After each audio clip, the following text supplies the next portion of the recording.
بسم الله الرحمن الرحيم.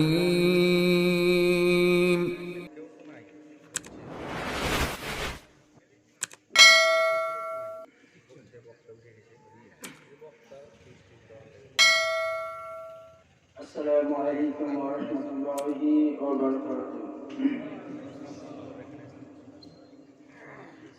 الحمد لله نحمده ونستعينه ونستغفره ونعوذ بالله من شرور أنفسنا ومن سيئات أعمالنا، من يهده الله فلا مضل له ومن يضلله فلا هادي له، ونشهد أن لا إله إلا الله وحده لا شريك له، وأشهد أن سيدنا ومولانا محمدا عبده ورسوله، هو الذي لا ضد له ولا ند له، لا مثل له ولا مثيل له، لا وزير له ولا كفيل له، لا شبه له ولا شبيه له، لا ولد له ولا والد له، وهو الواحد الفرد الصمد، لم يلد ولم يولد ولم يكن له كفوا أحد. فسبحان الذي لا يحصى امتنانه باللسان ولا بالقلم، ونشهد أن سيدنا وحبيبنا وطبيبنا وطبيب أرواحنا محمد الذي أرسله بالحق بشيرا ونذيرا وداعيا إلى الله بإذنه وسراجا وقمرا منيرا. فقد قال الله تعالى في كلامه المجيد وفرقانه الحميد: أعوذ بالله من الشيطان الرجيم. بسم الله الرحمن الرحيم.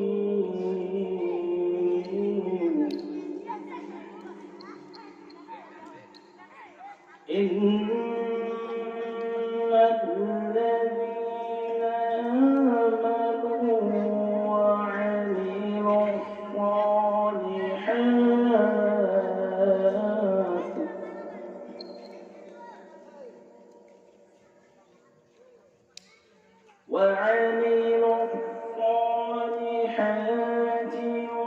وأخبتوا إلى ربهم أولئك أصحاب الجنة، هم فيها خالدون. أولئك أصحاب الجنة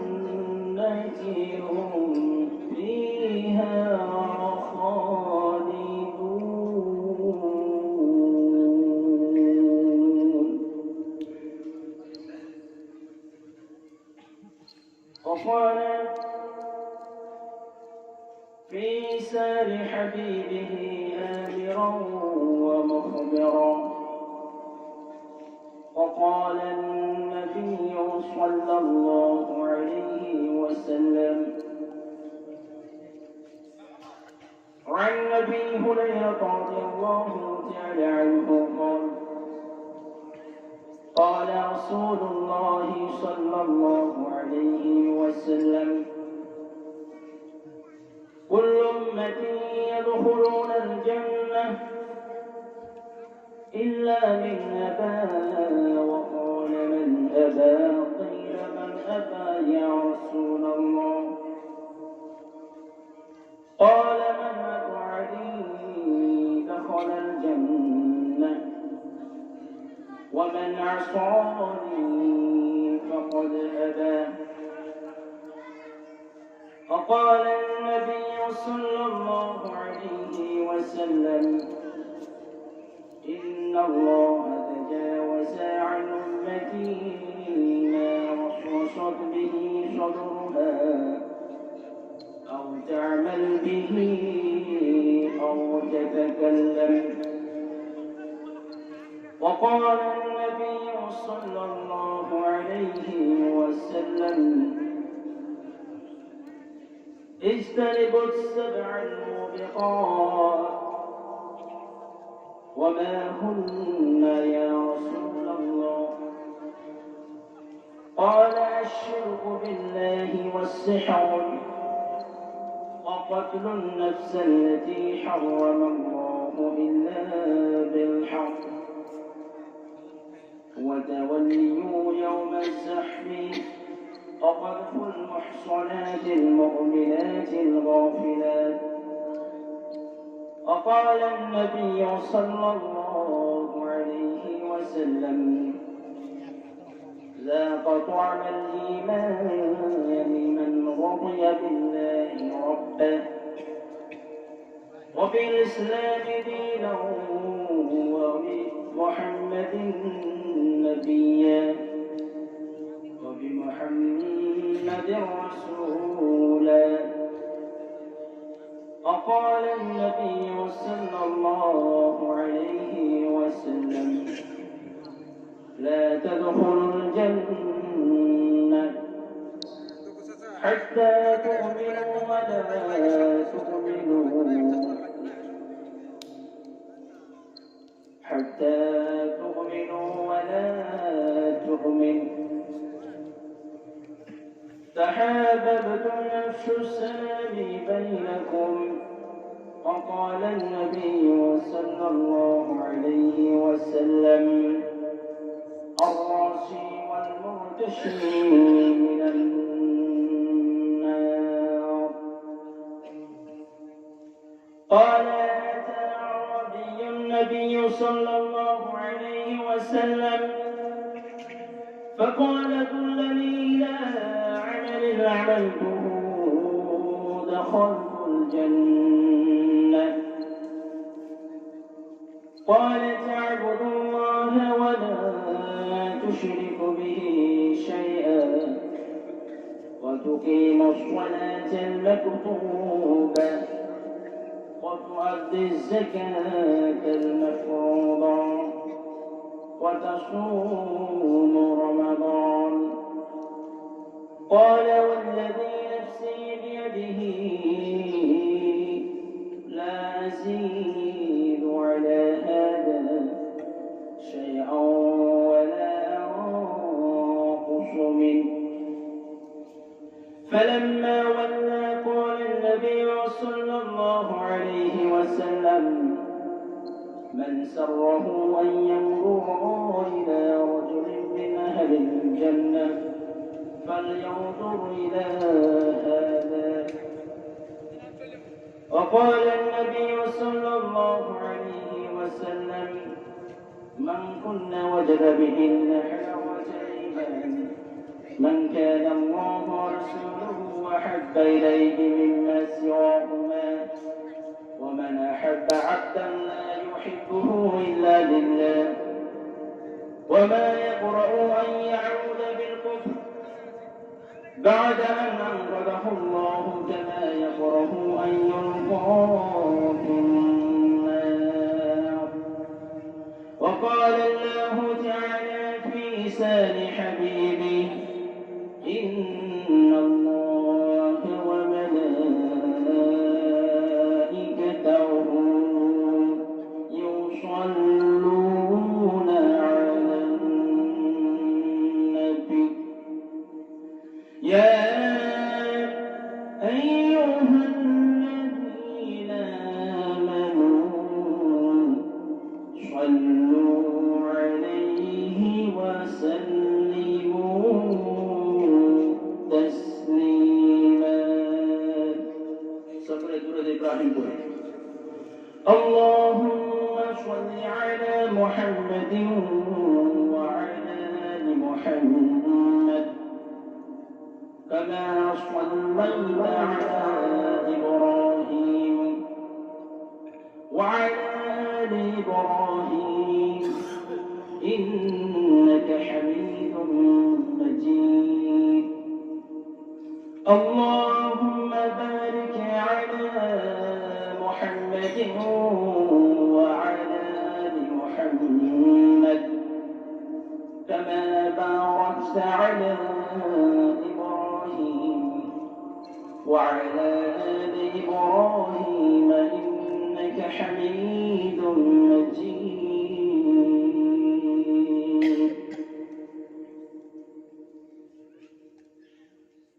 الحمد لله সকল প্রশংসা জ্ঞাপন করছি মহান পরাক্রমশালী প্রজ্ঞাময় আল্লাহ সুবহানাহু ওয়া তাআলার জন্য, যে মহান আল্লাহ রাব্বুল আলামিন আমাদেরকে দুনিয়ার যাবতীয় ফিতনা ফাসাদ থেকে দূর করে নিয়ামতের মধ্যে শ্রেষ্ঠ নিয়ামত জীবন দান করে জীবন রেখে জীবিত অবস্থায় দুনিয়ার অনেক আনাচে কানাচে দেখা যাবে অনেকে অসুস্থ হয়ে বিছানায় পড়ে রয়েছে, অনেকেই রাস্তার ধারে অ্যাক্সিডেন্ট হয়ে পড়ে রয়েছে, অনেকেই এই মুহূর্তে যেই মুহূর্তে আমরা উপস্থিত আছি, যে অবস্থায় আমরা উপস্থিত রয়েছি, এই সময়ে পৃথিবীর আনাচে কানাচে অনেকে হয়তো লাশ হয়ে বিছানায় শুয়ে আছে, কিন্তু আমাদেরকে আল্লাহ লাশ বানালেন না, আমাদেরকে রাস্তার ধারে আকস্মিক মৃত্যু দিলেন না, বিভিন্ন মুসিবত দিয়ে আমাদেরকে হাসপাতালের বেডে বাড়িতে নিজ বিছানায় রাখলেন না।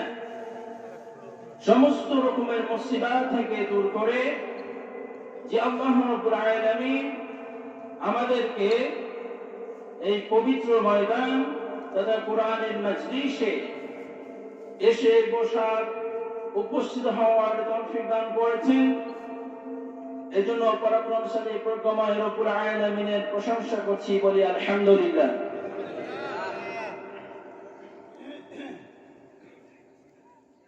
নবী মুহাম্মদ সাল্লাল্লাহু আলাইহি ওয়াসাল্লামের উপর ভক্তি ভরা হৃদয় নিয়ে আমরা দুরূদ ও তাসলিমা পাঠ করছি, সকলে পড়ি সাল্লাল্লাহু আলাইহি ওয়াসাল্লাম।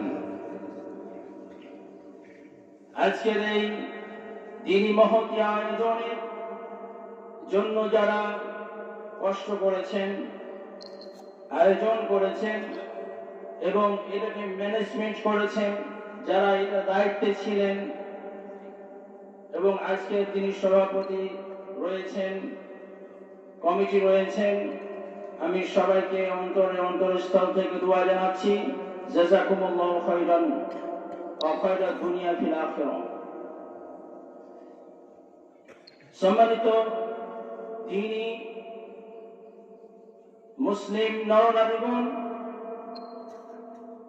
আজকে আমি যে আয়াতটি আমার খুতবায় তেলাওয়াত করেছি, সেটি হচ্ছে কুরআনুল মাজিদের 11 নম্বর সূরা, সূরা ইউনূস, সূরা আল হুদ।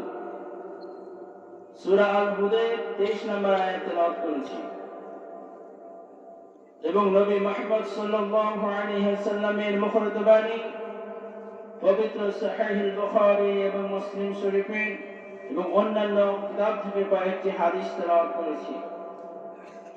আল্লাহ রাব্বুল আলামিন যদি আমাদের সেই তৌফিক দান করেন, আমাকে বিশেষ করে সেই তৌফিক দান করেন, সে আয়াত এবং হাদিসের উপর সংক্ষিপ্ত কিছু কথা রাখবেন ইনশাআল্লাহ।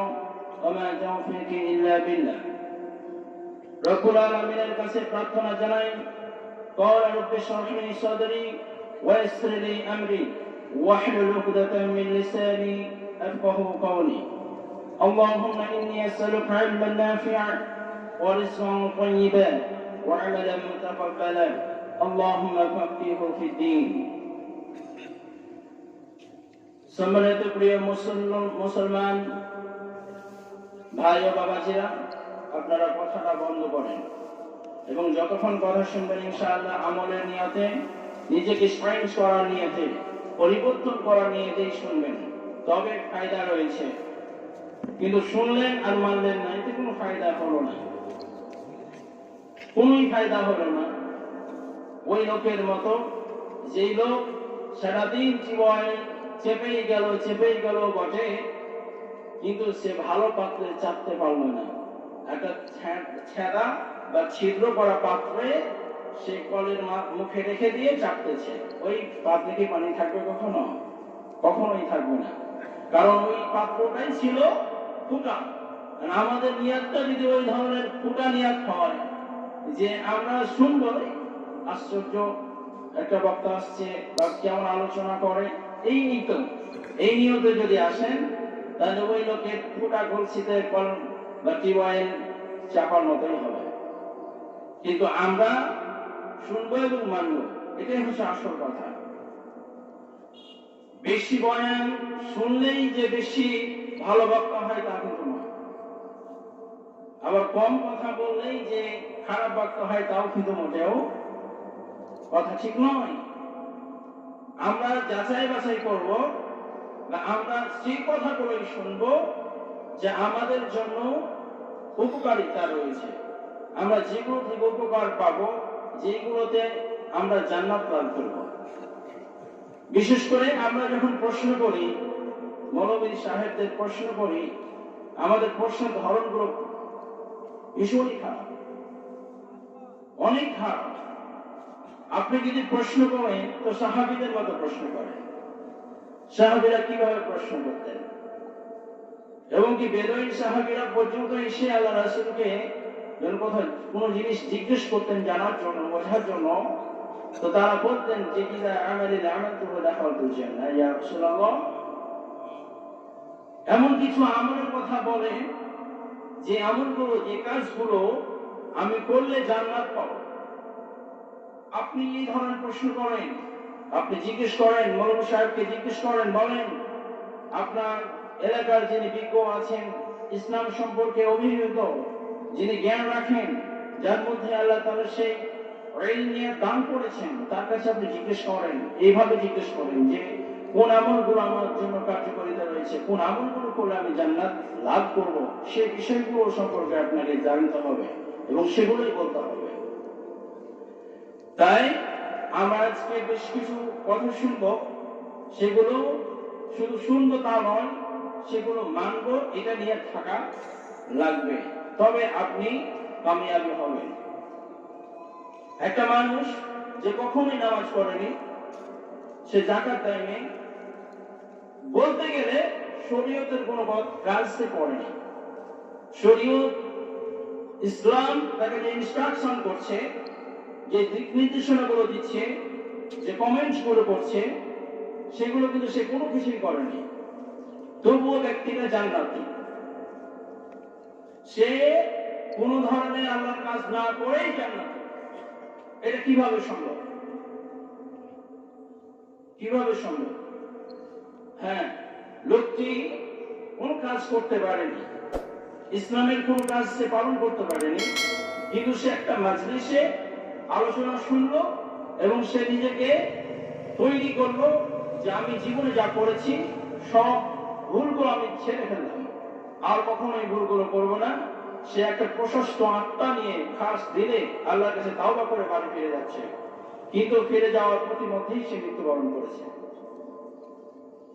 সে মৃত্যুবরণ করেছে, কিন্তু তার নিয়তটা ছিল আমি আমাকে পুরোপুরি ভাবে চেঞ্জিং করে ফেলবো, আমি আমাকে পুরোপুরি ভাবে যা আমার মধ্যে অন্যায় কাজগুলো রয়েছে, লুকায়িত গোপন কাজগুলো রয়েছে, সেই কাজগুলো আমি বর্জন করবো।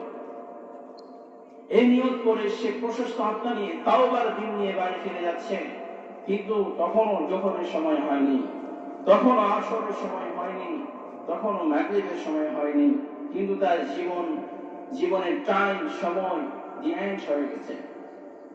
কিন্তু সে যে তাওবা করেছিল, সে যে নিজেকে নিয়ম তৈরি করেছিল যে আমি আর ভুল কাজ করব না, এই একটা নিয়ম সে ভালো কাজের উদ্দেশ্য গ্রহণ করেছিল, বিধায় আল্লাহ তাকে ক্ষমা করে দিয়েছেন। সুবহানাল্লাহ। এই যে মাজলিসে বসেছেন, এখানে বসেছেন, আসছেন, এই জায়গা থেকে এমনকি মসজিদে খুতবা শুনেন, বছরের পর বছর খুতবা শুনে আসছেন। এখানে আমি দেখতে পাচ্ছি অনেকের বয়স রয়েছে 60 বছর, 70 বছর, 80 বছর, এভাবে অনেকের বয়স রয়েছে, অনেকের বাচ্চা বাচ্চা ছেলেরাও আছে। কিন্তু যাদের বয়স 60 হয়েছে, আপনি আপনার জীবনে কতবার জুমার সালাত আদায় করেছেন? আপনার জীবনে যত বছর, তত বছরে 52 সপ্তাহ রয়েছে। সেই 52 সপ্তাহকে যদি আপনি 60 দিয়ে গুণ করেন, যত সপ্তাহ আসে তত সপ্তাহ ধরে আপনি জুমার খুতবাই শুনেছেন। এরপরে মাঝে মাঝে গ্রাম অঞ্চলে তাফসীর মাহফিল হয়েছে, কোরআনিয়াতের মাজলিস হয়েছে, সেই মাজলিসগুলোও শুনেছেন। আপনি শুনতে শুনতে 60 বছর পর্যন্ত এসেছেন, 60 বছর পরে এসেও আপনি কিন্তু নামাজ পড়েন না। আপনি 60 বছর ধরে জুমার খুতবা শুনলেন, তবুও কিন্তু নিজেকে পরিবর্তন করেননি, ওই মিথ্যা কথা বলেই চলেছেন। তবুও কিন্তু নিজেকে পরিবর্তন করতে পারেননি, সেই অন্যায় কাজগুলো আজও আপনার মধ্যে বিদ্যমান। তার মানে হলো যে আপনি শুনেছেন বটে, কিন্তু সেগুলো পরিবর্তনের নিয়তে শুনেন নাই। জুম্মার সালাত পড়তে হবে, আদায় করতে হবে, 3 জুমা বাদ দিলে মুসলমান থেকে নাম কেটে যাবে, এই ভয়ে আপনি আদায় করেছেন।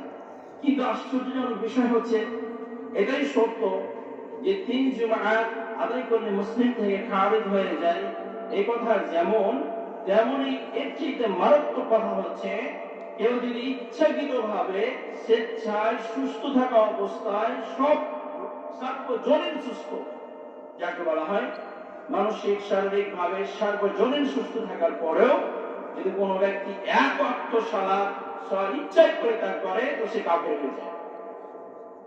বলেন, এখন আপনি 3 জুমার জন্য ওয়েট করছেন, আপনি তো এক ওয়াক্তেই তো কাফের হয়ে গেছেন।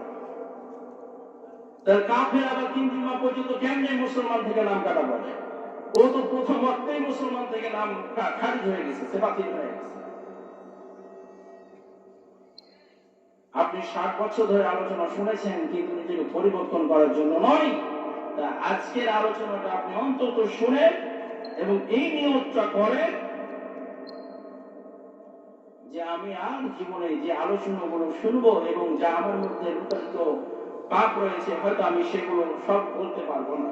জানি না আপনার মধ্যে কি কি পাপ আপনি করেন, কিন্তু আপনি জানেন যে আপনি কি কি পাপ করেন, অন্যায় করেন, এটা কিন্তু আপনি জানেন। আমি না বলি, আমি বলি আর না বলি, কিন্তু আপনার মধ্যে যে লুকায়িত পাপগুলো আছে, এই পাপগুলোর জন্য আপনি ডিপেন্ডেন্ট হন, অনুতপ্ত হন, আল্লাহর কাছে ক্ষমা চান। আমি যা করেছি, ভুল করেছি, সব কিছুই আজ থেকে ছেড়ে দিলাম, এই নিয়ত করে বাড়ি যাবেন। আল্লাহর কসম, আল্লাহি আল্লাহি আল্লাহি লা তাদখুলুল জান্নাতা লা শাক্কা ফীহি, আপনি জান্নাতে যাবেনই, কোনো সন্দেহ নাই। কিন্তু নিজের ভেতর থেকে এই পাপগুলো ঝরে ফেলে দিতে হবে। আমি বলি, আপনি মানেন না মানেন, স্বীকার অন্তত আমরা অনেকেই করি না, স্বীকারোক্তি দিই না। ইসলাম সম্পর্কে ইসলাম যে কথা বলছে না তাই নাই, আদি কাল থেকে আমাদের বাচ্চা ছাড়া সবাই পড়ে আসছে, আজকে বুঝ করে মাওলানা সাহেবরা আলোচনা করে পাল্টিয়ে দিবে না, এটা তো ভুল হচ্ছে। এদের আমাদের জেনারেশন এখন বর্তমানে যেগুলো অনেকেই ফিতনায় পড়ে যান, কিন্তু স্বীকারও করি না, অনেকে স্বীকারই করি না নিজের ইগোর জন্য, ব্যক্তিগত কোনো স্বার্থের জন্য স্বীকারও করি না। শুধু স্বীকার করলে কি হয় এই কথাটা আপনাদের সামনে বলে আমি আমার আলোচনায় ফিরব ইনশাআল্লাহ। সেটা হচ্ছে স্বীকারোক্তি করলে আপনার উপকার কি? স্বীকার আল্লাহ রাসূল সাল্লাল্লাহু আলাইহি সাল্লাম বলেন যে লা ইলাহা ইল্লাল্লাহু ফাদখুলুল জান্নাহ, যে ব্যক্তি লা ইলাহা ইল্লাল্লাহ পড়লো সে জান্নাতে যাবে। কিন্তু জান্নাতে যাবে এই কথাটার মধ্যে অনেক শর্ত জড়িয়ে আছে। আপনাকে অক্ষ করে দেওয়া হয়েছে লা ইলাহা ইল্লাল্লাহ এই শব্দের মাধ্যমে, এই শব্দ যারা পড়বে তারা এই শব্দের হুকুম হচ্ছে, শরীয়তের হুকুমই হচ্ছে এই শব্দ পড়ার পরে নিজের মন মস্তিষ্ক বানানো কোনো কিছু করা যাবে না যা আল্লাহ বলেননি, যা আল্লাহ আমাদেরকে করতে বলেননি, রাসূল করতে বলেননি, তার সব বাতিল। শুধু একজনের কথা শুনবো, সেটা হচ্ছে আমার আল্লাহ। কিন্তু একজন ব্যক্তি যে সর্বশেষ জান্নাতে প্রবেশ করবে, সর্বশেষ জাহান্নামে পুড়ে পুড়ে পুড়ে পুড়ে কয়লা হয়ে যাবে, ভস্ম হয়ে যাবে, সে পুড়তে পুড়তে কয়লা হয়ে যাবে, ভস্ম হয়ে যাবে, তারপর শেষ লাস্ট যে ব্যক্তি জান্নাতের মধ্যে প্রবেশ করবে ওই লোকটিটা এই জন্য জান্নাতে প্রবেশ করবে যে সে নামাজ কখনোই পড়েনি, রোজা রাখেনি, আল্লাহ দিন ধর্ম কিছুই মেনে চলেনি, কিন্তু সে কেন জান্নাতে যাবে? শুধু এতটুকুর জন্য জান্নাতে যাবে, সে মানতো যে আল্লাহ এক, আল্লাহ ছাড়া কোনো ইলাহ নাই, মাবুদ নাই, কোন সৃষ্টিকর্তা নাই, আল্লাহকে সে সার্বজনীন সৃষ্টিকর্তা হিসেবে স্বীকৃতি দিত।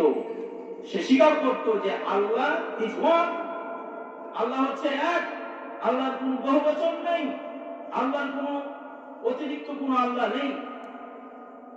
সে শুধু এতটুকু কথা যে বলতো যে আল্লাহ এক, এই কথার জন্য সে সর্বশেষ জাহান্নামে পুড়ে হলেও জান্নাতে যাবে। সুবহানাল্লাহ। তারা স্বীকারোক্তির কি ফাজিলত শুনতে পেলেন? আপনি মানতে পারেন না কিন্তু অস্বীকার করবেন না, আপনি মানতে পারেন না, হয়তো আপনি তাওবা করলে কোন এক সময় আপনার বিবেক খুলে গেলে আপনি মানবেন, কিন্তু যদি তার সাথে না মানার সাথে সাথে যদি আপনি স্বীকৃতিটাও না দেন, ওটাই অস্বীকার করেন, তবে আপনি কখনোই ফিরে আসতে পারবেন আল্লাহর পথে, কামব্যাক করতে পারবেন না, কখনোই না।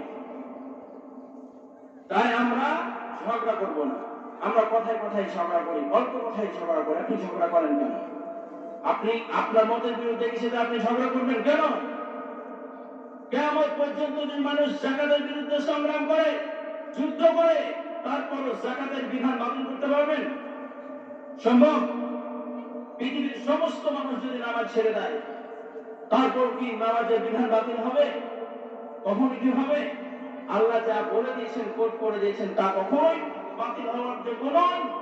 তাহলে আপনি কেন আল্লাহর বিধানে কানাশাসন করছেন, যুদ্ধ করছেন কেন? মানতে পারি না সেটা আলাদা জিনিস, কিন্তু স্বীকার করতে হবে এটা আল্লাহ তাআলার কোরআনে আছে। তো আসুন আমরা আজকে আমাদের আলোচনায় ফিরে আসি। আল্লাহ রাব্বুল আলামিন সূরা আল-হুদ 11 নম্বর সূরা 23 নম্বর আয়াত আল্লাহ তাআলা বলেন, ইন্নাল লাযীনা আমানু ওয়া আমিলুস সালিহাত, ইন্না নিশ্চয়াল্লাযীনা যে বা যারা আমানু ঈমান এনেছে, বিশ্বাস স্থাপন করেছে আল্লাহর প্রতি, ওয়া আমিলুস সালিহাত এবং সৎ কাজ করেছে, ওয়া আখবাতু ইলা রাব্বিহিম আর রবের কাছে বিনয় হয়েছে, বিনয় চিত্তে রবের দিকে ফিরে এসেছে, উলাইকা আসহাবুল জান্নাহ, ওরাই হচ্ছে জান্নাতের অধিবাসী, হুম ফিহা খালিদুন, আর তারা সেখানে চিরকাল ধরে বসবাস করবে, চিরকাল ধরে বসবাস করবে, তারা সেখান থেকে আর কখনো ফিরে আসবে না। আয়াতের অনুবাদ হলো এই। আমরা আয়াতের ব্যাখ্যায় আসি। আল্লাহ রাব্বুল আলামিন প্রথমে যে শব্দটা বললেন নিশ্চয়, ইন্না নিশ্চয়, মানে এমন নিশ্চয় যেটার কোনো নশ্বর নেই। এই যে আমি আপনাদের সামনে উপস্থিত কথা বলছি, আপনারা আমাকে দেখছেন, আমি কথা বলছি, এটা তো অবশ্যই কথা বলছি, তাই না? এই যে কথাটা বলছি এটা তো সত্য, এটা তো অরিজিনাল। আপনি আমাকে দেখছেন, আমি আপনাকে দেখছি, এটা তো অরিজিনাল। কথা বলছি, এটা অরিজিনাল, এটা চিরসত্য যে আমি আপনার সাথে কথা বলছি, আপনাদের সামনে কথা বলছি, এটা অবশ্যই কথা বলছি, এটা নিশ্চিত। তাই ইন্না নিশ্চিত, অবশ্যই, আমানু ঈমান এনেছে, নিশ্চিত ভাবে ঈমান। নিশ্চিত ভাবে ঈমান মানে এমন ভাবে ঈমান এনেছে দুনিয়ার সমস্ত মানুষ যদি আপনার বিপক্ষে গিয়ে দাঁড়ায়, আপনার এখন এই জায়গায় যদি লাইন করা হয় আর বলা হয় যে পক্ষ বিপক্ষের কথা, তা আপনার পক্ষ সব সরতে সরতে সরতে আপনি ছাড়া সবাই যদি সরে যায়, তারপরে মন খারাপ না করে, মনের মধ্যে কষ্ট জমাইত না করে, ভেঙে দুর্বল না হয়ে, আপনি যেটা মানার জন্য আপনার বিপক্ষে সবাই চলে গেছে, তবুও আপনার বিপক্ষে যাক সমস্ত মানুষ, তারপরও আপনি ওই পথেই থাকবেন, এটার নাম নিশ্চয়, অবশ্যই ঈমান। এটাকে বলা হয় ঈমান আওয়ালা। যে ঈমান এনেছে, ঈমান শব্দের অর্থ বিশ্বাস, যে না এটা আমার আল্লাহ বলেছেন অবশ্যই আছে, এটাই হচ্ছে ঈমান আনা। একে বলে ঈমান, যে অবশ্যই নিশ্চিতভাবে সে ঈমান এনেছে, সে কখনো আর ফিরে যাবে না। আর আপনি যখন নিশ্চিতভাবে ঈমান আনবেন, তখন আপনি নামাজ না পড়ে থাকতে পারবেন না। কারণ ঈমান ভঙ্গের যে 10 কারণ রয়েছে, তার এক কারণ হচ্ছে শিরক করলে ঈমান ভেঙে যায়। কালেমার শর্তগুলো লঙ্ঘন করলে আপনার ঈমান ভেঙে যায়। কালেমার লঙ্ঘন করলে আপনার ঈমান ভেঙে যায়। সেই কালেমাই আপনাকে শিখাচ্ছে যে তোমার কি কি কাজ। আল্লাহ নবী মুহাম্মদ সাল্লাল্লাহু আলাইহি ওয়াসাল্লাম বলেছেন, বুনিয়াল ইসলামু খামসিন শাহাদাতু আল্লা ইলাহা ইল্লাল্লাহ ওয়া ইকামুস সালাহ ওয়া ইতাউজ যাকাত ওয়াল হজ্জ ওয়া সাওম রমাদান। ঈমান আপনাকে শিখাচ্ছে, কালেমা আপনাকে শিখাচ্ছে কি? প্রথম জিনিস তা হলো রবের 5টা স্তম্ভ আছে, আপনার ঈমানের 5টা স্তম্ভ আছে। প্রথম স্তম্ভ হচ্ছে আল্লাহর প্রতি সাক্ষ্য প্রদান করা যে আল্লাহ এক, আল্লাহ ছাড়া কোনো ইলাহ মাবুদ নেই, আর মুহাম্মদ সাল্লাল্লাহু আলাইহি ওয়াসাল্লাম আল্লাহর প্রেরিত রাসূল এবং বান্দা। ওয়া ইকামুস সালাত, ঈমান আপনাকে দ্বিতীয় স্টেপ শেখাচ্ছে। নিশ্চিত যারা ঈমান এনেছেন তাদেরকে ঈমান দ্বিতীয় স্টেপ শেখাচ্ছে, ওয়া ইকামুস সালাত, সালাত কায়েম করা। সালাত আপনাকে নিশ্চিত ঈমান শিখাচ্ছে, সেটা হচ্ছে কি? ওয়া ইকামুস সালাত, সালাত কায়েম করা। তাহলে আপনি বলছেন যে আমি আল্লাহকে বিশ্বাস করি, তো বলেন এখানে নামাজি কয়জন আছে? বিশেষ করে ফজর এবং এশা এবং ফজরের সালাত কখনোই বাদ যায় না, এমন কয়জন আছেন? স্বল্প সংখ্যক, অতি স্বল্প সংখ্যক আছেন। বেশিরভাগই আমরা কিন্তু ফজরের নামাজ এবং এশার নামাজ আদায় করি না। আবার এশায় উপস্থিত থাকলে ফজরে আদৌ থাকি না। তাহলে নিশ্চিত ঈমান যদি আপনার থাকতো, অবশ্যই যারা ঈমান এনেছে এই কথার প্রেক্ষিতে আল্লাহ যা বুঝিয়েছেন, ওই ঈমানওয়ালারা যদি থাকতো, তাহলে তারা ফজরের নামাজেও যেমন উপস্থিত হতো, এশাও উপস্থিত হতো, জোহরে উপস্থিত হতো, আসরে উপস্থিত হতো, মাগরিবে উপস্থিত হতো। কিন্তু আমরা ওই ঈমান আনতে পারিনি। যে নিশ্চিত ঈমানের কথা আল্লাহ আমাদেরকে বলছেন, সেই ঈমানটা আমরা আনতে পারিনি, বিধায় আমাদের ঈমান আমাদেরকে নামাজ শিখায়নি। আমাদের ঈমান আমাদেরকে ইসলামের নির্দেশনাবলী মানতে শিখায়নি। যদি তা হতো, তাহলে আপনি রাত্রে ঘুমাতে পারতেন না ফজরের সালাত আদায় না করে। ওয়া আমিলুস সালিহাত, এবং যারা সৎ কাজ করেছে। সৎ কাজ কি? সৎ কাজ, এই কাজটার জন্য আমাদেরকে আল্লাহ পৃথিবীতে পাঠিয়েছেন। ওয়া আমিলুস সালিহাত, যে সৎ কাজ, সেই সৎ কাজ কি? উত্তম সৎ কাজ কি?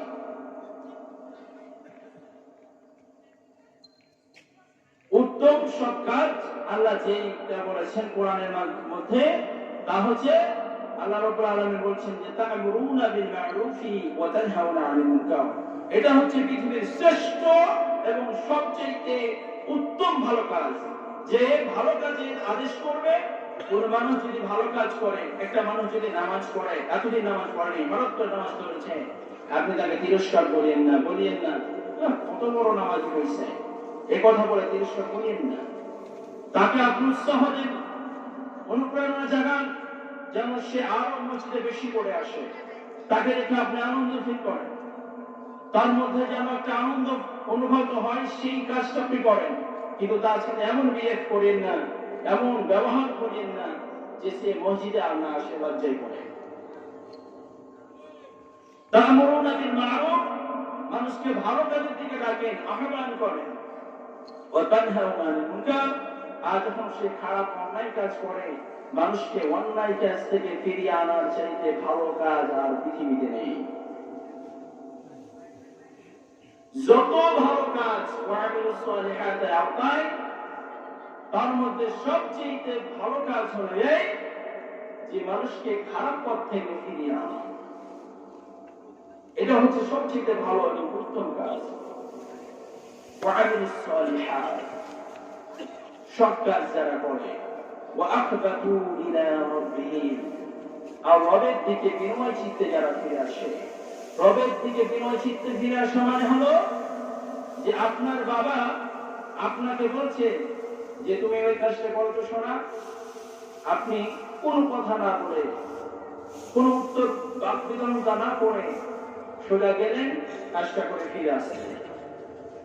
আবার আপনার বাবা আরেকটা কাজ করতে বললো যে ওই কাজটা করে আসো, আপনি আবারও বিরক্ত বোধ না করে আবারও গেলেন এবং আবারও কাজটা করে ফিরে আসলেন। আপনার বাবা আপনাকে আবারও বলছে যে আরেকটা কাজ করে দাও, তারপর আপনি কোনো কথা না বলে নির্দ্বিধায় আপনি সে কাজটা করে দিলেন, সে কাজ করে ফিরে আসলেন। এটাকে বলা হয় বিনয়। এটা হলো বিনয়। যখন আপনি বিনয়ী হবেন আল্লাহর কাছে, তখন আল্লাহ রাব্বুল আলামিন যেটা আপনাকে বলছে, যা করার জন্য অনুমতি দিয়েছেন, সেই কাজটা যখন আল্লাহ বলবেন যে এখন নামাজ পড়ো, আপনি কোন ধরনের অজুহাত পেশ না করে সালাত আদায় করে চলে আসলেন। এরপর কোরআন আপনাকে বলছে যে তুমি মানুষকে ভালো কাজের আহ্বান করো, ভালো কাজগুলো শেখাও। আপনি আবার ভালো কাজগুলো শেখাচ্ছেন। এই কাজগুলোর মাঝে মাঝে আবার ভালো বলছেন যে এবার আসরের সালাত আসো, আসরের সময় হলো, এবার আসরের সালাতটা আদায় করো। আপনি আবারও কোন ধরনের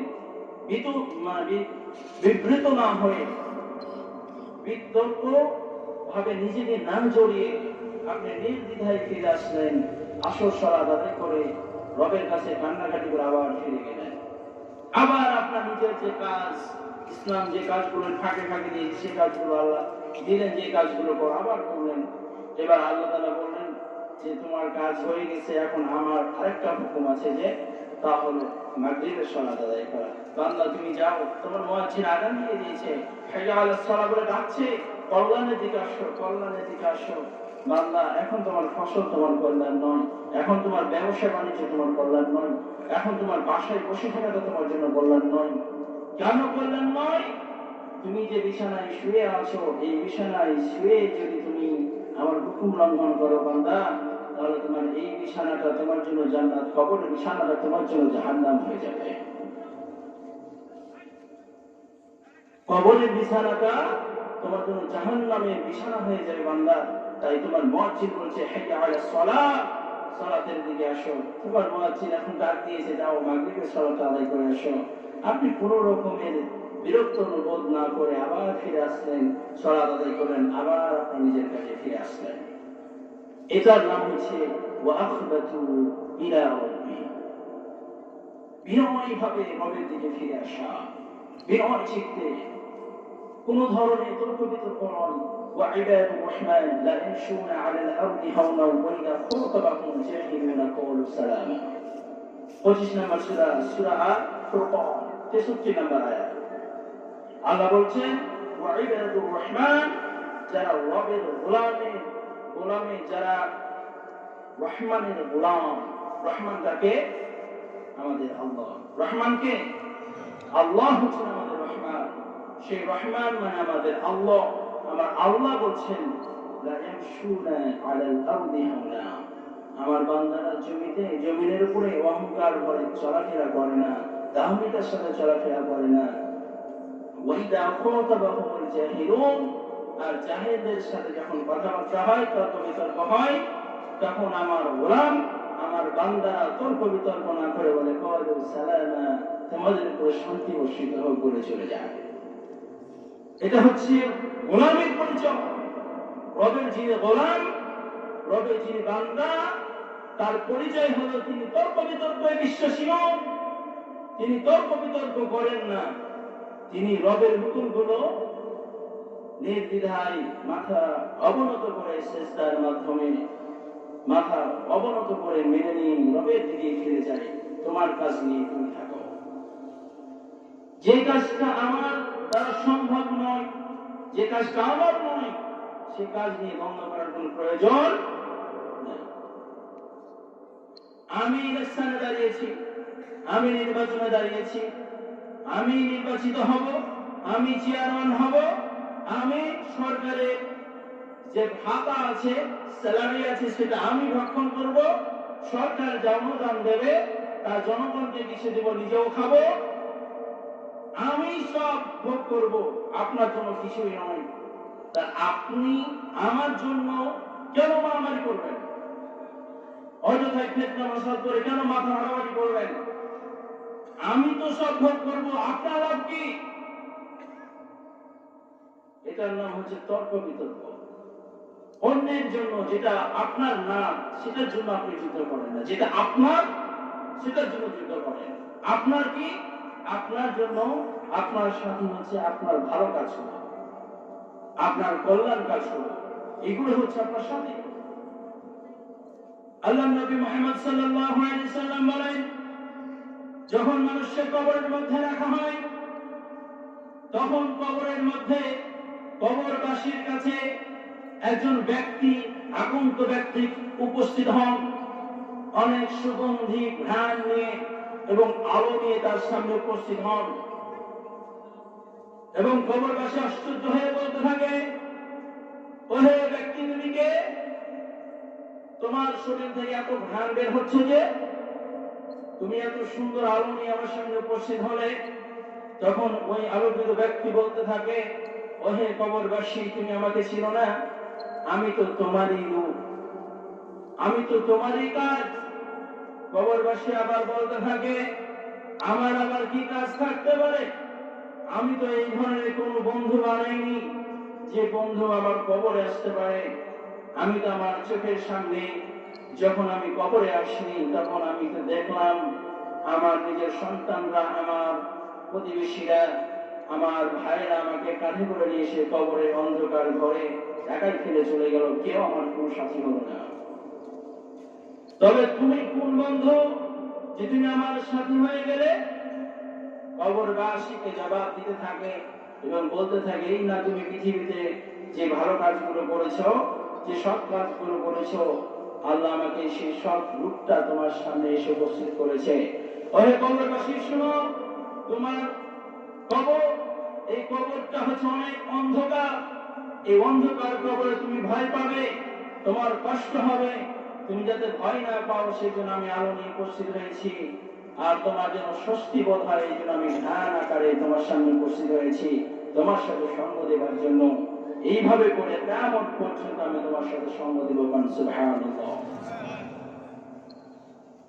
আর একজন ব্যক্তি কবরে থাকবে, তার সামনে কালো অন্ধকার একটা রূপ আসবে এবং অনেক দুর্গন্ধযুক্ত, এত দুর্গন্ধ, সে দুর্গন্ধে না টিকতে পেরে কবরবাসী বলতে থাকে, তুমি দূর হও, দূর হও, আমার থেকে দূর হও। তুমি কেন আমার কাছে এসেছো? কেন আমার নিকটবর্তী হবে? তোমার কষ্ট আমি সইতে পারছি না। তুমি তো আমার কাছে ছিলে না, তো তুমি আমার কাছে আসলে কেন? তুমি আবার কে? আমি যে চিৎকার দিয়েছি পৃথিবীতে, আমি কবরে আসবো না বলে যে চিৎকার মেরেছি, এই চিৎকার যদি পৃথিবীর কোন প্রাণী শুনতে পেত, কোন মানুষ শুনতে পেত, তাদের কান থেকে তারা মৃত্যুবরণ করত। এত বড় চিৎকার দেওয়ার পরও আমার সাথে কেউ সঙ্গী হয়নি। তুমি আবার কে? আমি তো এমনি কষ্ট করে আসছি, আমার তখন জান কবজ করা হয়েছে, আমি যে কষ্ট পেয়েছি তার চেয়েও তোমার কষ্টটা আরো ভয়ঙ্কর। কবরবাসী পালাতে চাইবে, দুই পাশের মাটি চিপে ধরবে, দুই পাশের মাটি চিপে ধরবে এমন ভাবে যে একটা আঙ্গুলের মধ্যে আর একটা আঙ্গুল যেভাবে বসছি, এইভাবে এক পাশে মাটি এই পাশে হয়ে যাবে, এইভাবে এইভাবে আপনাকে চিপে ধরবে। এখন এই পাশ দিয়ে যদি কোনো কিছু যায়, ধরেন একটা তরমুজ, দুইটা চাকু এইভাবে ধরেছেন আর এইভাবে টান মারছেন, ওই তরমুজটাকে টিকবে। একটা শশা গাছে ধরে আছে, কিন্তু দুই দিকে দুইটা চাকু নিয়ে এইভাবে চাপ দিচ্ছেন, একটা এই পাশে একটা এই পাশে, মাঝখানে কি শশাটা থাকবে? কেটে দুই ভাগ হয়ে যাবে, আপনার দেহটা এভাবে ছিঁড়ে বিচ্ছিন্ন হয়ে যাবে। কবর এত সংকীর্ণ মন জায়গা। পালাতে চাইবে, বলবে তুমি দূর হও, আমার থেকে দূর হও, তোমার কষ্ট শুনতে পাচ্ছি না, তুমি আবার কে? কবরবাসীকে বলবে যে আমি হচ্ছি তোমার অন্যায় অপকর্ম, যত তুমি পাপ করেছিলে সেই সমস্ত পাপ আমি তোমার আমল, আমি তোমার কাজ। তোমার সামনে সঠিক বিধান এসেছে, তোমার সামনে কোরআনের ব্যাখ্যা প্রদান করা হয়েছে, তোমার সামনে রাসূলের সুন্নাহ বর্ণনা করা হয়েছে, তবুও তুমি সে কাজগুলো করেই চলেছ, তুমি সেগুলো ছাড়োনি। আল্লাহ নবী মুহাম্মদ সাল্লাল্লাহু আলাইহি সাল্লাম বলেন, যখন আমার কোন বান্দা পাপ কাজ করে, আল্লাহ তাআলা ততক্ষণ পাপ লেখেন না যতক্ষণ সে পাপ না করে। তাহলে রাসূল সাল্লাল্লাহু আলাইহি সাল্লাম বলেন, ইন্নাল্লাহা তাজাওয়াজা আন উম্মতি মা ওয়াসওয়াসাত বিহি সাদরুহা আও তা'লাম বিহি আও তাতাকাল্লাম। আল্লাহ রাসূল সাল্লাল্লাহু আলাইহি সাল্লাম বলেন, নিশ্চয় যখন আমার উম্মতের মধ্যে ফটকা তৈরি হয়, অসমস্যা তৈরি হয়, যখন অন্যায় কাজ করার মনোনিবেশন সৃষ্টি হয়, যখন সে অপরাধ করার জন্য নিজেকে তৈরি করে, যখন সে নিয়ত করে ফেলে, উদ্দেশ্য পুরোপুরি, সে উদ্দেশ্য পাকাপোক্ত করে ফেলেছে, নিয়তকে একেবারে দৃঢ়তার সাথে বেঁধে ফেলেছে, এমন ভাবে যে একটা তৃণলতাকে ছিঁড়া যায় কিন্তু একটা বিশাল বৃক্ষ বরগাছে উঠানো যায় না, এমন ভাবে সে নিয়ত করে ফেলেছে। তারপরেও আল্লাহ তার কোনো পাপ লিখেন না, তারপরেও আল্লাহ তার কোনো অন্যায় লিখেন না, যতক্ষণ পর্যন্ত সে কাজটা সে পরিণত না করে, পাপ কাজে পরিণত না করে, যে সে কাজটা করে ফেলেছে, ততক্ষণ পর্যন্ত তার মধ্যে পাপ লেখা হয় না। কিন্তু সে যখন ফিরে আসে, পাপ কাজ থেকে ফিরে আসে, আমার আগের আলোচক বলছিলেন যে 7 শ্রেণীর ব্যক্তি জান্নাতের আরশের সমাসীন হবে, আরশের ছায়া পাবে।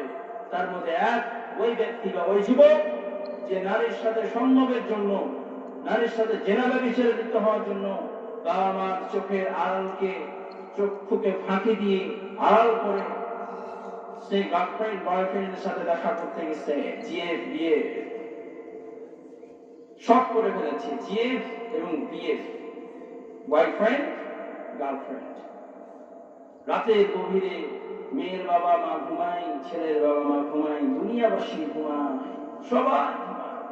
সবাই ঘুমাচ্ছে, কেউ তাদের দেখলো না।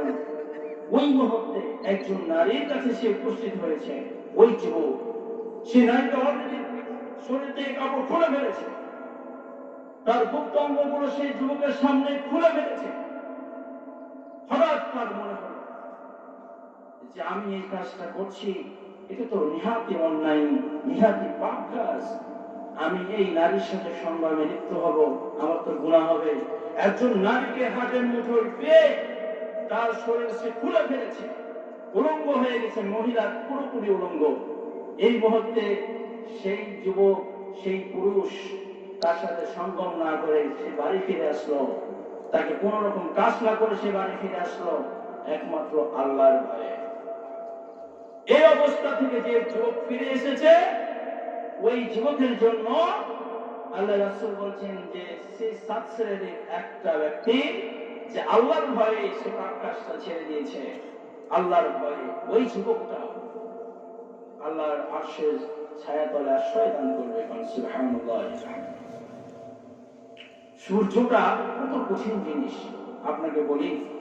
সূরা ইয়াসিন, কোরআন মাজিদের 36 নম্বর সূরা, 37, 38 এবং 39 নম্বর আয়াতের ব্যাখ্যায় আমি পড়েছি। সেখানে তাফসীরের মধ্যে লেখা হয়েছিল, সায়েন্টিফিক ভাবে কিছু তথ্য দেওয়া হয়েছিল যে সূর্যের যে তাপমাত্রা, সূর্যের বিষুবীয় যে তাপমাত্রাটা রয়েছে, সেই তাপমাত্রাটা হচ্ছে 1,50,000 ডিগ্রি সেলসিয়াস। 1,50,000 ডিগ্রি সেলসিয়াস তাপমাত্রা সূর্যের। সেই 1,50,000 ডিগ্রি সেলসিয়াস তাপমাত্রা থেকে আমরা পাই মাত্র 41 ডিগ্রি সেলসিয়াস। আমাদের 41-42 ডিগ্রি সেলসিয়াস হলে মুখের ভেতর থেকে জিহ্বা বেরিয়ে আসে। সামান্য 41 ডিগ্রি সেলসিয়াস তাপমাত্রা সহ্য করতে পারছি না। তাহলে আল্লাহ তাআলা যদি 100 ডিগ্রি পর্যন্ত দিত, দেয় কখনো, অবস্থাটা কি হবে লক্ষ্য করেছেন? সম্ভবত 2017 সালে কি 18 সালে হবে, সম্ভবত 18 সালে লিবিয়াতে, ইতালিতে এবং সৌদি আরবেও আমাদের বাংলাদেশের মধ্যে যে চলন বিল যেটাকে বলে নাটক, সেখানেও 47 ডিগ্রি তাপমাত্রা রেকর্ড হয়েছিল। সর্বোচ্চ তাপমাত্রা এসেছিল 69 ডিগ্রি সেলসিয়াস, 63 ডিগ্রি সেলসিয়াস। তো এই 63 ডিগ্রি সেলসিয়াস তাপমাত্রায়, 69 ডিগ্রি সেলসিয়াস তাপমাত্রায় কেউ বিল্ডিং এ থাকতে পারেনি, জমিনের উপরে থাকতে পারেনি, সব পানিতে নেমেছে। পানিতে নেমেও শান্তি নেই, পানিও মনে হচ্ছে গরম হয়ে গেছে। কি অবস্থা! যদি মাত্র 63 ডিগ্রি সেলসিয়াস তাপমাত্রাতে হয়, তাহলে সূর্যের যে 1,50,000 ডিগ্রি সেলসিয়াস তাপমাত্রা আছে, সেই তাপমাত্রা যখন কিয়ামতের ময়দানে আপনার মাথার সমানে উপস্থিত করা হবে, তুলে ধরা হবে সামান্য কিছু দূরত্বে। সেটা কত দূরত্ব আল্লাহ তাআলা জানেন। সেটা সামান্য কিছু দূরত্বে, সামান্য কিছু দূরত্বে যদি এই সূর্য তার প্রকৃত রূপ নিয়ে আপনার সামনে উপস্থিত হয়, তো অবস্থাটা কি হবে চিন্তা করেন। যেখানে ধারণা করা হচ্ছে যে 200 ডিগ্রি সেলসিয়াস তাপমাত্রা উঠলে পরে পৃথিবীর কোনো কিছু আর আস্ত থাকবে না, সব জ্বলে পড়ে ছাই হয়ে যাবে। দিলের মধ্যে ভয় সঞ্চার করুন,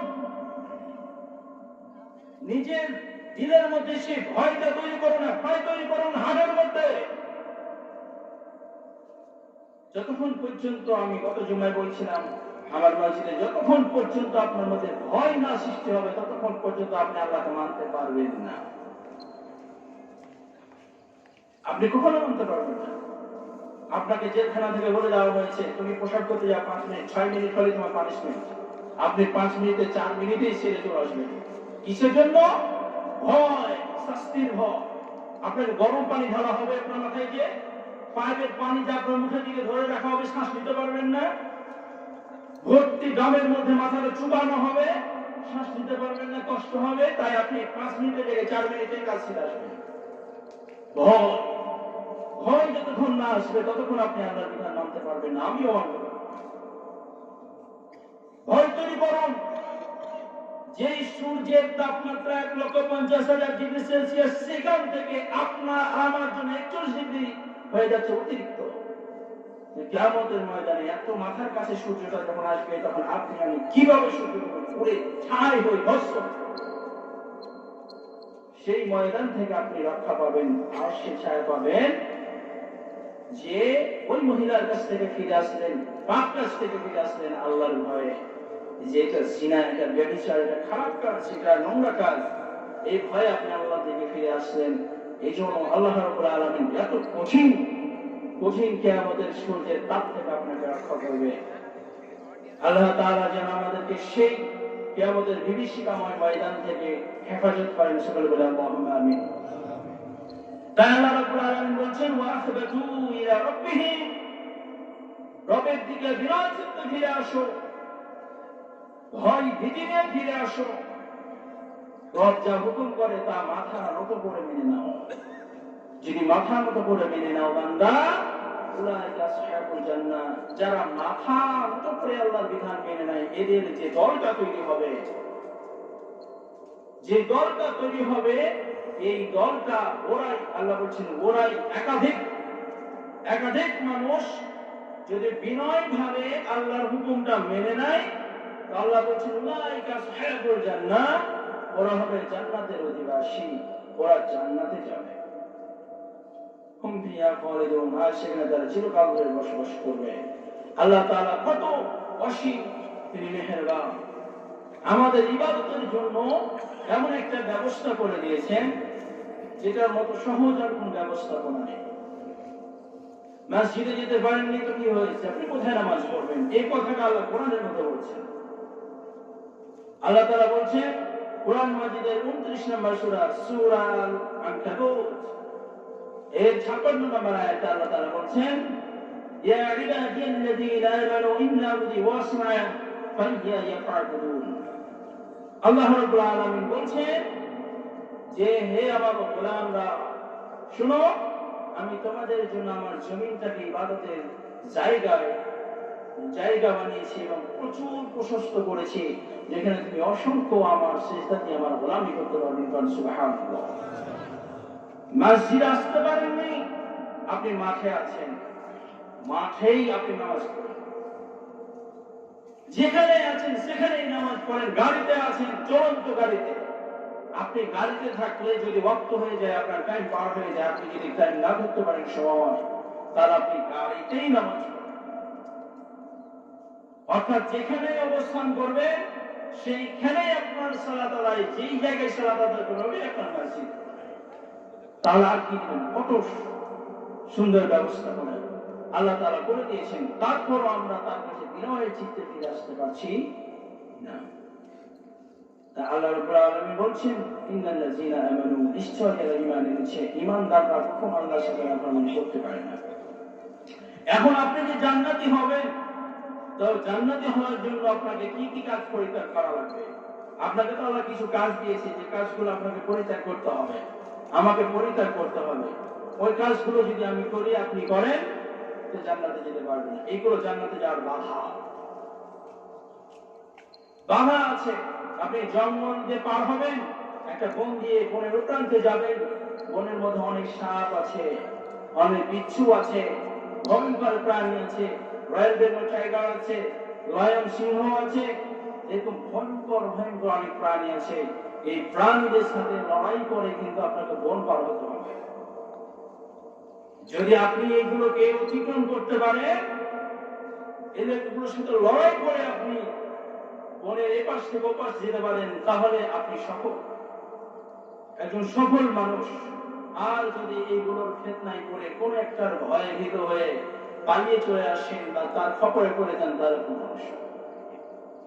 তো ইমানের পথে চলতে গেলে অনেক ধরনের বাঘ আছে, সিংহ আছে, অনেক ধরনের ফিতনা জনিত ভয়ঙ্কর জন্তু আছে, যে জন্তুগুলোকে অতিক্রম করে আপনাকে কিন্তু ইমানের চূড়ায় পৌঁছতে হবে।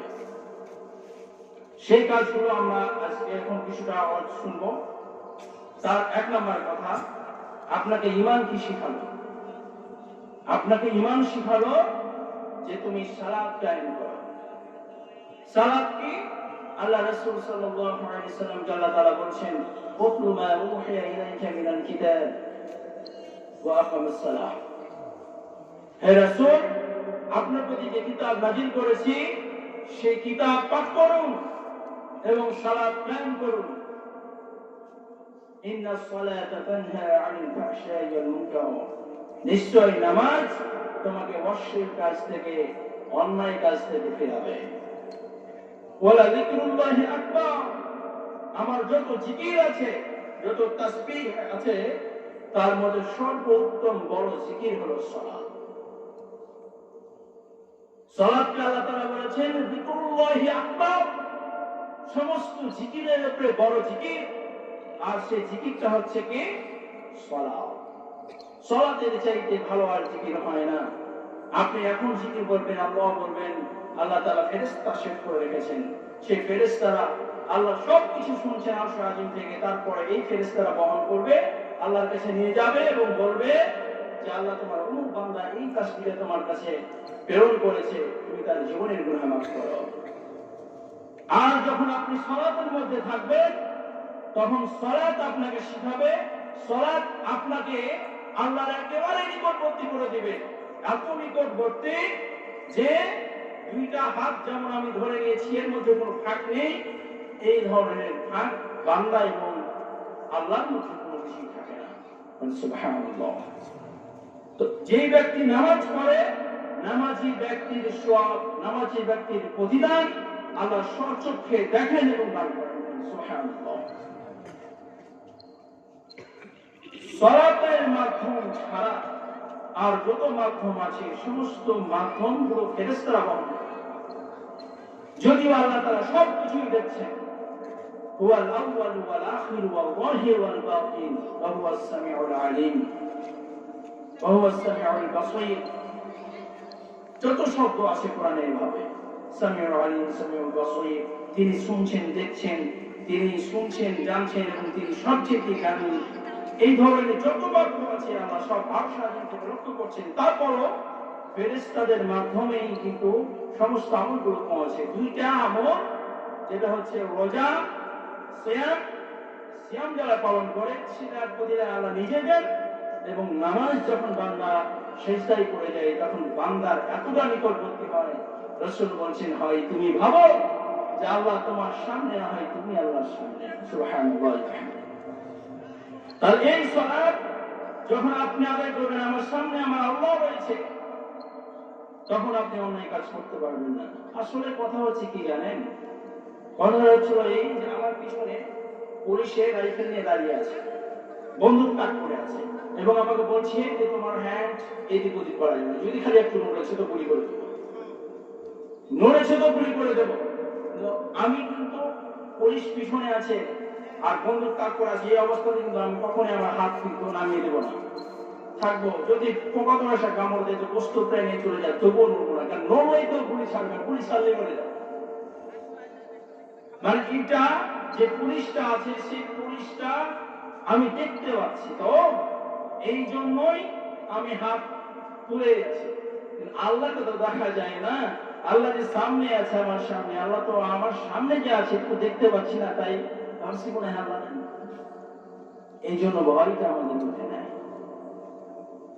আপনি যখন বিশ্বাস করবেন যে আল্লাহ তাআলা আমাদের সামনে সালাতের মাধ্যমে আসে, যেখানে আল্লাহ সূরা আলাকে শেষ আয়াতে বলেছেন ওয়াসজুদ ওয়াক্তারিব, সিজদা দাও আর সিজদার মাধ্যমে আমার নিকটবর্তী হয়ে যাও।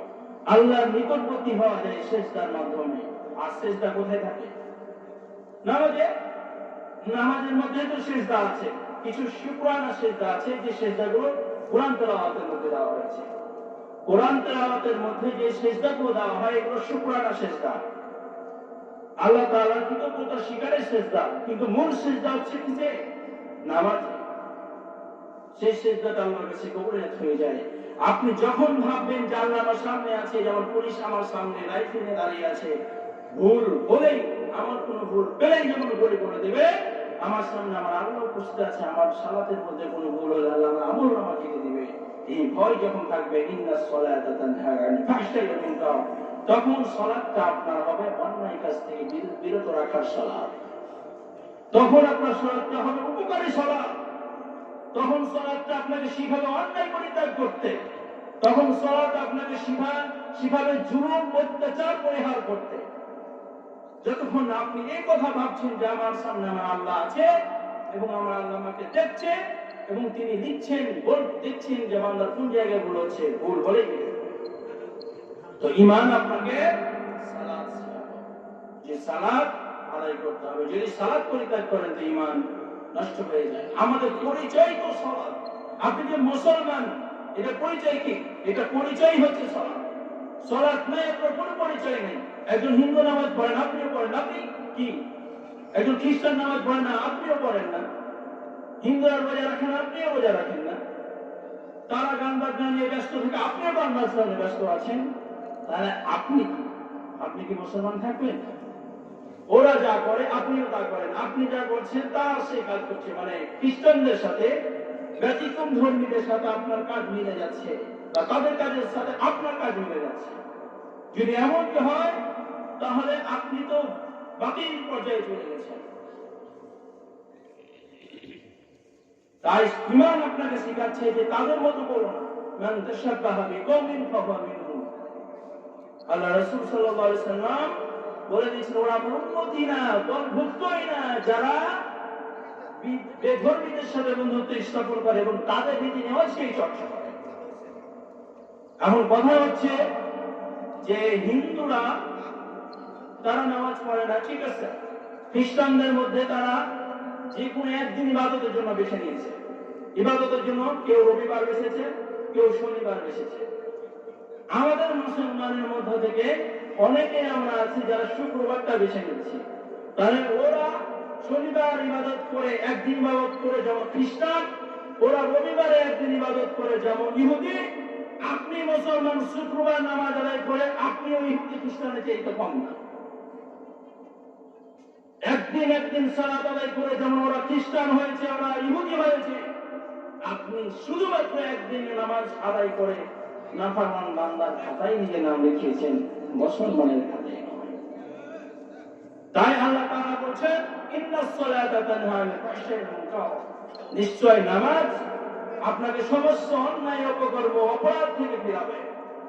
যখন আপনি ভাববেন যে আমার সামনে আল্লাহ উপস্থিত আছেন, এটা হচ্ছে আমাদের 1 নাম্বার জান্নাতি হওয়ার জন্য কাজ। 2 নাম্বার আল্লাহ রাসূল সাল্লাল্লাহু আলাইহি ওয়াসাল্লাম বলেছেন লা তাদখুলুল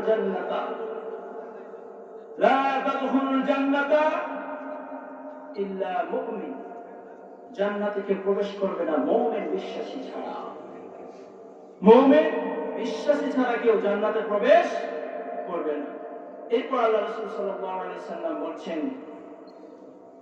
যে হাত্তা তুমিনু ওয়ালা তুমিন, লা তাদখুলুল জান্নাতা হাত্তা তুমিনু ওয়ালা তুমিন, ততক্ষণ পর্যন্ত কেউ জান্নাতে যাবে না যতক্ষণ সে পূর্ণ মুমিন না হয়। পূর্ণ মুমিন কিভাবে হবে? আল্লাহ রাসূল বলেন আমি তোমাদেরকে বলে দেব কোন জিনিসটা তোমাদেরকে পূর্ণ মুমিন হতে শিখাবে। তখন আল্লাহ রাসূল সাল্লাল্লাহু আলাইহি ওয়াসাল্লাম বললেন আফসুস সালামি বাইনাকুম, যখন তোমার ভাইয়ের সাথে তোমার সাক্ষাৎ হয় তখন তুমি সালাম বিনিময় করো, তখন একে অপরের সাথে সালাম দাও। সালাম দিলে মহব্বত বাড়ে, ভালোবাসা বাড়ে, মুসলমানদের ভ্রাতৃত্ববোধ আরো শক্ত হয়, দৃঢ় হয়। সালাম দিবেন, নিজের ছেলেকে সালাম দিবেন, ছেলে বাবাকে সালাম দিবেন, নিজের স্ত্রীকে সালাম দিবেন, স্ত্রী আপনাকে সালাম দিবেন, পরিবারের লোকজন সবাই সবার সাথে সালাম বিনিময় করবেন। যদি সালাম বিনিময় করে আল্লাহ রাসূল বলেন একে অপরের সাথে ভালোবাসা, হাত্তা তাহাব্বু আওয়ালা আদুল্লুকুম, যতক্ষণ পর্যন্ত একে অপরের সাথে ভালোবাসতে না পারবে, মহব্বত করতে না পারবে, ততক্ষণ পর্যন্ত মুমিন হওয়া যাবে না। আর এই ভালোবাসাটা বাড়াবে কিসে? সালাম। সালাম দিলেই ভালোবাসা বাড়ে। আজকে আমাদের সালামে ইকো হয়। আমি অনেক সময় এই রাস্তা দিয়ে হেঁটে যাই, প্রতিদিন সকালে ফজর নামাজ আদায় করে হেঁটে যাই, দিকে হাঁটি, তো রাস্তাতে যেতে কিছু কিছু মানুষ কিতে ভাবে আল্লাহ জানে, সালামের জবাবই দেয়। সালাম প্রতিদিন দিয়ে মাঝে মাঝে রাগ হয় যে এই ব্যক্তিকে সালামই দেয়, কিন্তু সে অপরাধ করেছে, আমি কেন তার সাথে অপরাধ করব? আমার মুসলমান হিসেবে আমার দায়িত্ব তাকে সালাম দেব। আপনার যদি কোনো শত্রু হয় আর আপনি যদি মনে করেন যে আপনি আল্লাহর বান্দা, আল্লাহ রাসূলের উম্মত, তাহলে অবশ্যই আপনার কাজ আপনাকে করতে হবে। ও সালামের জবাব দেখ আর না দেখ, সালাম আপনি দিবেন। মুসলমান হিসেবে যদি সে আপনার শত্রু হয়, অন্তত তাকে সালাম পাওয়ার যোগ্যতা রাখে, আপনি তাকে সালাম প্রদান করবেন। যদি সালাম দেন তো দেখবেন এক সময় ব্যক্তিটা হয়তো প্রথম আপনাকে বলবে যে কত বড় মানে ভালো মানুষ হয়ে গেছে, সৎ মানুষ হয়ে গেছে, আমার সালাম দিচ্ছে, তিরস্কার করবে, কিন্তু দেখ এক সময় এই তিরস্কারই ভালো কাজে পরিণত হয়ে যাবে। আপনার মধ্যে মহব্বত তৈরি করবে, লোক থেকে এত অপমান করে তবুও আমাকে সালাম দেয়। তাই আল্লাহ রাসূল সাল্লাল্লাহু আলাইহি ওয়াসাল্লাম বলেন যতক্ষণ ভালোবাসা না বাড়বে আর ভালোবাসা বাড়বে সালাম দিয়ে। স্বামী স্ত্রীর মধ্যে দ্বন্দ্ব কেন? দেখেন বেশিরভাগই স্বামী স্ত্রীর মধ্যে যত দ্বন্দ্ব দেখবেন সালাম দেয়। সালাম নাই, স্ত্রী স্বামীকে সালাম দেয় না, স্বামী স্ত্রীকে সালাম দেয় না। আরে সন্তান জন্মদানের মতো এত লজ্জাজনক কাজও যখন আমরা করতে পারছি, তখন সালাম দিতে আপনার এতই মজা লাগে কেন? আল্লাহ তাআলা আমাদেরকে পৃথিবীতে প্রজনন তৈরি করার জন্য, আমাদের মা হাওয়া আদম আলাইহিস সালাম থেকে আমরা যত মানুষ এসেছি, ওই প্রজননের মাধ্যমে, ওই জায়গার মাধ্যমে, ওই সিস্টেমের মাধ্যমে, যেই সিস্টেমে সন্তান জন্ম নেয়, ওই সময় আমরা লজ্জা করি না, তাহলে স্ত্রীকে সালাম দিতে এত লজ্জা কেন আপনার? আর স্ত্রী বা স্বামীকে সালাম দিতে এত লজ্জা কেন? ইসলামের বাইরে যত কাজ করবেন, যখনই কাজ করবেন, তখনই আপনার বিপদ আসবেই, আসবেই নিশ্চিত। ইসলাম যেখানে নাই সেখানেই বিপদ, ইসলাম যেখানে আছে সেখানেই মুক্তি, সেখানেই আমাদের রয়েছে বিপদ থেকে বাঁচার উপায়। তাছাড়া উপায় নেই। স্বামী স্ত্রীর মধ্যে সালাম নেই, সন্তান বাবা মার মধ্যে সালাম নেই। আমরা যেন একটা জড়বস্তু, একটা ভিন্ন গ্রহে বসবাস করছি। এই গ্রহের মানুষ সালামই দেয়, এই গ্রহের মানুষ ইসলামই বোঝে না, এমন একটা অবস্থানে আমরা আছি। একটা হিন্দু বাড়িতে প্রবেশ করে, তখন কোনো কথা না বলেই প্রবেশ করে, তার মুখে সালাম নাই। আপনি মুসলমান বাড়িতে প্রবেশ করেন কোন সালাম না দিয়ে, হিন্দু যেমন সালাম না দিয়ে প্রবেশ করে, ওটা যেমন হিন্দু, আপনি সালাম দিয়ে বাড়িতে প্রবেশ করেন, আপনি হিন্দু। তাহলে আমাদেরকে ওই কাজগুলো পরিহার করতে হবে যে কাজগুলো হিন্দুরা করে, যে কাজগুলো খ্রিস্টানরা করে, ইসলাম যা নির্দেশ দেয় এমন কাজ যারা করে, সেই কাজগুলো বর্জন করতে হবে। যদি আপনি সে বর্জন করেন, তাহলে আপনি উলাইকা আসহাবুল জান্নাহ, জান্নাতীদের দলের অন্তর্ভুক্ত। আল্লাহ তাআলা বলেছেন, লা ইস্তাওয়ি আসহাবুন নারি ওয়া আসহাবুল জান্নাহ, যারা জান্নাতে জাহান্নামের অধিবাসী আর যারা জান্নাতের অধিবাসী তারা এক নয়। মাসালুল ফারিকাইনি কাল আ'মা ওয়াল বাসীর ওয়াস সামিউ ওয়াল বাসীর। আল্লাহ তাআলা বলেছেন, ওদের উদাহরণ হলো ওই দুইটা দলের মতো, যে একটা দল চোখে দেখে আর একটা দেখে। একটা দল চোখে দেখে আর একটা চোখে দেখে না। এই দুইজন ব্যক্তি যেমন আলাদা, ঠিক তেমনি যারা জান্নাতি আর জাহান্নামী তারাও কিন্তু ব্যতিক্রম ধর্মী আলাদা। তা আপনি যদি জান্নাতীদের দলে অন্তর্ভুক্ত হতে চান, তাহলে অবশ্যই রাসূলের যে হুকুম বাড়িতে, এবং আল্লাহ তাআলা নিজেও কোরআনের মধ্যে বলেছে, লা তাদখুলু বুয়ুতান গায়রা বুয়ুতিকুম হাত্তা তাস্তানিসু ওয়া তুসাল্লিমু আলা আহলিহা। ততক্ষণ পর্যন্ত বাড়িতে তুমি প্রবেশ করো না, অন্যের বাড়িতে অনুমতি নিয়ে প্রবেশ করো, আর নিজ গৃহে প্রবেশ করলেও সালাম দিয়ে প্রবেশ করো। তাহলে একে রাসূল যে আমাদেরকে নির্দেশ দিলেন সেটা তো লঙ্ঘন করলাম, আল্লাহ তাআলা যে বলছে বাড়িতে ঢোকার সময় সালাম দিতে, সেটাও লঙ্ঘন করলাম। তাহলে কোরআনের একটা জবর অস্বীকার করলে যেমন কাফের হয়ে যায়, গোটা বাক্য তারা অস্বীকার করলো কাফের হয়ে যাবে। তার গোটা একটা আয়াত বা একটা বাক্য অস্বীকার করলে যদি কাফের হয়ে যায়, অস্বীকারী হয়ে যায়, তাহলে গোটা আয়াতের কথা আল্লাহ যে নির্দেশ দিলেন, গোটা আয়াতটাই বাতিল। নাই, আপনার পরিবারে আমার পরিবারে সে চর্চা নেই। আপনি মিলান এবং দেখেন যে আপনার পরিবারে সেই সালামের প্রচলন আছে না আদৌ নেই। সালামের প্রচলন ঘটান। জান্নাতীদের দলের অন্তর্ভুক্ত হবেন। আল্লাহ বলেছেন, আমি বান্দাকে জান্নাতে পাঠাবো সালাম দিয়ে। সালামুন কাওলাম মির রাব্বির রহিম। আল্লাহ তাআলা বলেছেন যে সালাম দিব ওই কওমগুলোকে যেই বান্দারা আমার কাছে রহমানের হুকুম মেনে চলেছে, রবের হুকুম মেনেছে, তাদের প্রতি আমি সালাম বর্ষণ করব, সালাম দিব। তোমরা ওদের প্রতি রহমত বর্ষণ হোক যারা আমার প্রতি সালাম করেছে, আমার হুকুম মেনেছে। উদউ ইলা দারিস সালাম, যারা সালামের দিকে ফিরে এসেছে, অর্থাৎ রবের হুকুমের দিকে ফিরে এসেছে, তাদের জন্য আল্লাহ তাআলা কিয়ামতের ময়দানে সালাম দিয়ে জান্নাতে যাবে। আর জান্নাতীদের অধিক সম্ভাবনা, মানে যেটাকে বলা হয় আপনার শুভকামনা, একে অপরের সাথে সাক্ষাৎ হলে সবাই সবাইকে সালাম করবে, সালামুন আলা কাওলাম মির রাব্বির রহিম, সালামুন কাওলাম মির রাব্বির রহিম। সালাম হবে আমাদের বাক্য। তাই সালাম শিখুন, প্রচলন ঘটান, এটা এক নম্বর কাজ। দুই নম্বর, আমাদেরকে অহংকার পরিত্যাগ করতে হবে। যদি আমরা অহংকারী হই, তাহলে আমাদের বাঁচার উপায় নেই। বাঁচার উপায় নেই। আল্লাহ রাসূল সাল্লাল্লাহু আলাইহি ওয়াসাল্লাম বলেছেন, লা ইয়াদখুলুল জান্নাতা মান কানা ফি কলবিহি মিসকালা যাররাতিন মিন কিবর, যার অন্তরের মধ্যে যারা পরিমাণ অহংকার থাকে সে জান্নাতে প্রবেশ করবে না। যারা পরিমাণ অহংকার যদি আপনার মধ্যে থাকে, আল্লাহ রাব্বুল আলামিন কেমন একজন সাধারণ ব্যক্তি যিনি ছিলেন লুকমান, একজন ভেষজ ওষুধের জ্ঞানী,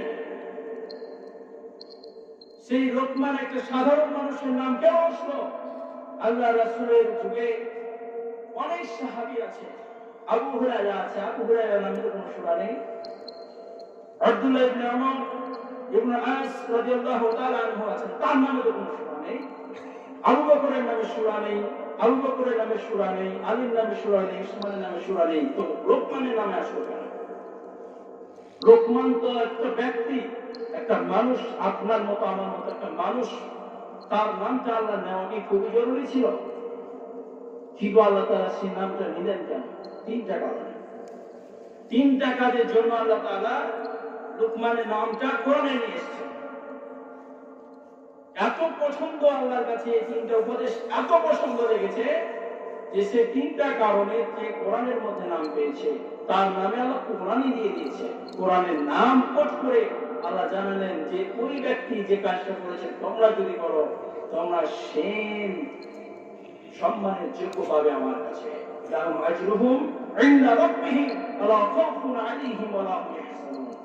এমন প্রতিদান তোমার রব তোমাকে দিবে যেখানে তোমার ভয় থাকবে না, চিন্তাও থাকবে না, কোনো চিন্তা নেই, কোনো ভয় নেই, নির্দ্বিধায় জান্নাতের আনাচে কানাচে পড়ে বেড়াবে, জান্নাতের ভোগবিলাস তোমরা উপভোগ করবে, সেগুলো ভক্ষণ করবে, কেউ তোমাদের বাধা দেবে, কোনো চিন্তা নেই।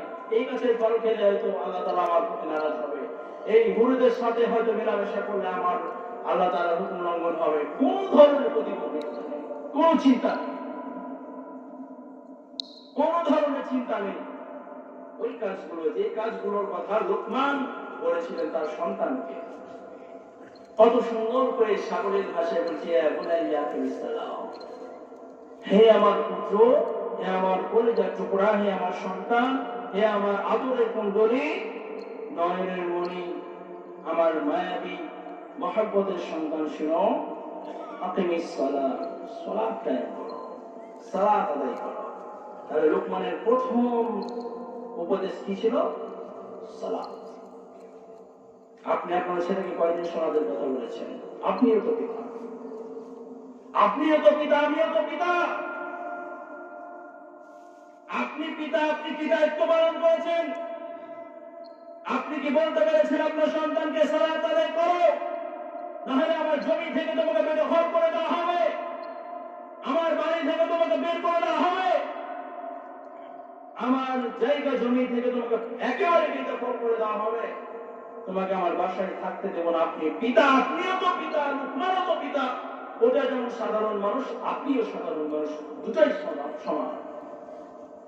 অনেকে লোকমানকে নবী বলে ভুল করে, এটা ভুল। লোকমান নবী না, ক্লিয়ার, বিষয়টা ক্লিয়ার থাকেন যে লোকমান কোন নবী ছিলেন না, তিনি ভেষজী ওষুধের সম্পর্কে তিনি ভীষণ অবগত। আল্লাহ তাআলা তাকে সেই জ্ঞান দিয়েছিলেন, সে গাছ গাছনি দেখে সেই যাচাই করতে পারতো যে এইটা এই গাছ এই ওষুধের গাছ। আল্লাহ সেই ক্ষমতা, সেই রকম মুআজিজা তাকে দান করেছিলেন, এটা একমাত্র আল্লাহর কাজ। সেই দিকে যাচ্ছেন। তো আপনিও পিতা, লোকমানও পিতা। লোকমান বলছে, আকিমিস সালাহ, হে আমার পুত্র, হে আমার সন্তান, তুমি সালাত কায়েম করো, রবের কাছে মাথা নত করো। আপনি পিতা, আপনি কি আপনার সন্তানকে কথা বলতে পেরেছেন? আপনার ছেলে যে অর্থে নামাজ পড়েনি, আরে মানা করবেন কিভাবে, নিষেধ করবেন কিভাবে? নিষেধ কেমনে করব? দুইজনই তো কাদা মাখা, দুইজনই কাদা মাখা। একজন ব্যক্তি আমার মতো পোশাকে আছে, আরেকজন ব্যক্তি কাদা মাখা অবস্থা আছে। তো তৃতীয় ব্যক্তি বলছে, ভাই একটু হ্যান্ড শার্টটা করে নেন না ভাই, একটু কোলাকুলিটা করে নেন। বলছে, না ভাই করতে পারবো না।